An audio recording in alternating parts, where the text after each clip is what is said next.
ঈদ রাঙাতে বাবার সঙ্গে নতুন পোশাক কিনতে বের হয়েছিলেন বিশ্ববিদ্যালয় পড়ুয়া মেয়ে। কেনাকাটা শেষ হলেও ঘরে ফেরা হয়নি বাবা মেয়ের। সড়ক দুর্ঘটনায় নিমিষেই সব শেষ।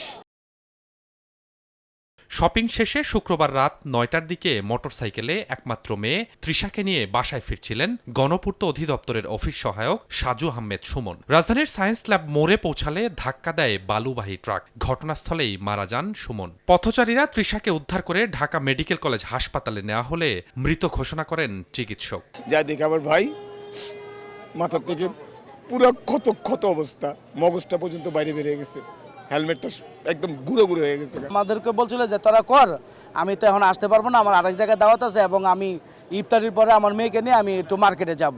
ঈদ কেনাকাটা শেষে বাসায় ফেরার পথে তেজগাঁও সড়ক দুর্ঘটনায় প্রাণ গেছে আরও দুজনের। স্ত্রী ও শালিকাকে নিয়ে সিএনজি অটোরিকশায় বাসায় ফিরছিলেন হারুনুর রশিদ সানি। সাত রাস্তা মোড়ে ইউটার্ন নেওয়ার সময় সড়ক বিভাজনে সজোরে ধাক্কা লেগে গুরুতর আহত হন সবাই। ঢাকা মেডিকেল কলেজ হাসপাতালে নেওয়ার পর সানি ও সিএনজি চালক আলিমকে মৃত ঘোষণা করা হয়। তিনজন ছেলে নিয়ে আসছিল, ওরা বলছিল যে সাত রাস্তা থেকে নামার পরে যে ইউটার্ন থেকে ইউটার্ন নেওয়ার সময় মানে সিএনজিটা উল্টে যাওয়াতে ওরা ওইখানে মানে অ্যাক্সিডেন্টটা করে।